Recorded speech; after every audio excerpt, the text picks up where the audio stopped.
All right. Good afternoon. I'm Wyatt Ewing, I'm Logan Cole. and our project was Lake Mitchell water quality. So Lake Mitchell is located near Mitchell, South Dakota, in the east central part of the state.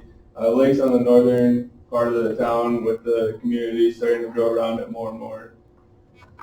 Just a little introduction. Lake Mitchell is a man-made reservoir. It was built in the 1920s, and it was made for drinking water use for the area. It's sourced by a 500,000 acre watershed, which is a really big watershed, and it consists of a lot of ag fields. And then the main water source that flows through it is Firesteel Creek, and so all the runoff things run into Firesteel Creek, which feeds into Lake Mitchell. So that's where we come in. So it is a state deemed highly impaired body of water. This is due to a high total, or TMDL, so total mass of dissolved. So it's got a high loading of nutrients and high phosphates, and those high phosphates and nutrients cause eutrophication. So if you look at the picture on the side of the screen there, it's kind of got a green algal film to it. And that is what eutrophication looks like, and that causes it to be unsuitable for recreational and drinking water use. So to us, a solution must improve the recreational use of the lake.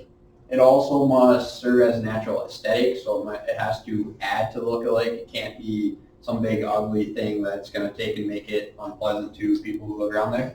It has to create a habitat for aquatic life and encourage recreational fishing. And then it has to somehow reduce the phosphate and nutrient loading going into the lake in order to potentially make it more usable through the upcoming years. So just a little bit about our process in the beginning. We had looked at different options, and we decided to go with floating islands. We chose a manufacturer out of Minnesota called Midwest Floating Island. And so then our main goal was to specify like our area of coverage, how many islands we were going to use, and then provide instructions for installation and the harvest of plants. As you can see, this top picture, it gives a good representation of what it's going to look like when it's out in the field.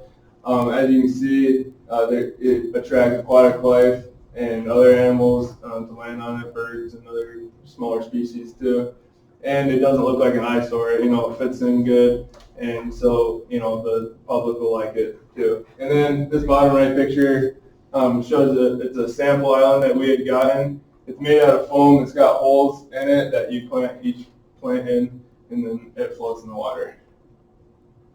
So our plan and analysis. So the lake itself is 700 acres, and from talking with the manufacturers, the recommended coverage for optimal removal is 1%. And in order to do 1% of 700 acres, you need approximately 7 acres, and 7 acres is like 1.5 million square feet. 1.5 million square feet is unfeasible when each square footage costs approximately $50 when it's all said and done. So we kind of looked at where the water comes into the lake at, and we're kind of able to determine that area is approximately 29 acres, which when broken down, 1% is approximately 10,000 square feet. So that's kind of the upper limits of our budget there. And so with that 10,000 square feet, we would have a total of 51 islands, or 3 strips of approximately 17 islands each. That's going to be 15 feet wide by 212 feet long. So a big part of our second semester here was figuring out how we were going to anchor it. We had to do some research, and with the help of Dr. Anderson, he gave us some data to use from boat bores. And so the main forces that we had to take into consideration were our wind, our current, and our wave forces. And we determined that approximately 9 ton per island strip is what's going to be necessary to hold them in place and stay in place too. And then we're going to attach at 3 anchor points per each island strip to maintain stability. And then the plants, they don't come, or the islands don't come with vegetation, so we had to do some research on it. And we worked with the NRCS and Ducks Unlimited, and the manufacturer had a recommended list of plants that we should use. And then these two, Ducks Unlimited and NRCS, they both gave us plants that they thought would work good and not be invasive to the ecosystem. And so then we had to choose 3 that we wanted. So we went with the swamp milkweed, big blue stem, and foul bluegrass. So we kind of had to quantify what we could expect for removal of phosphate and other nutrients in the lake. And so the manufacturer provided us with some general guidance on it. And since the water coming in the lake is going to kind of be a mix between stormwater and lake water, it's going to have surge to it, so it's going to have increasing water flow rates dependent on storms. And so with their data, we were able to determine that we would get 35 to 80 pounds per year per 1,000 square feet of removal.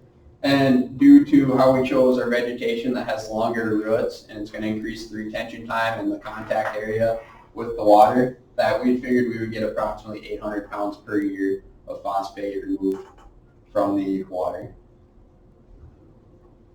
And so here's our timeline from our project. Our first phase, which we started in the fall, was project selection. So we kind of met with our project sponsor, determined the goals and the general scope and direction of our project. Then we moved to phase 2. Phase 2, we had bi-weekly meetings with our sponsor where we brought up any concerns we had with the project along with our sponsor and kind of learned more of their constraints and kind of their end goal for the project. Then on to phase 3, we had ideation meetings with our classmates and faculty to address any concerns we had in the feasibility of our project and kind of how to move forward with different challenges we were having with it. Then we also just kind of were able to get some more ideas brought into the mix to allow us to kind of get more of a focused design.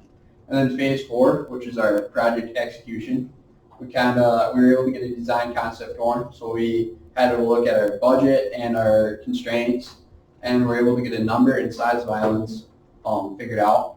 Then we had to size our anchoring system and get that developed. And we had to do a bill of materials and then allow for instructions for implementation and then harvest when that time comes around. And we're at phase 5 right now. So we are documenting our project. So we have papers, we had a slideshow in the fall, and we have this slideshow now, and we just had bi-weekly updates checking in with our advisors. So now, looking forward, the city council meeting is scheduled for the middle of May, hopefully for approval. The city of Mitchell, they will have to do the planting, they'll place the rock for the anchoring system, and then connect all the components, as well as they'll do the harvesting when the water freezes over, so they can remove the phosphorus out of the lake. So then this year, 4 islands are 7.5 by 12.5 feet, and then our 2 3x3 sample islands, they'll go in. And so we look forward to seeing continual implementation of the islands in the years to come that will hopefully improve the quality of the water in the lake. And then there are going to have to be additional projects to help control all the other contaminating factors into the lake.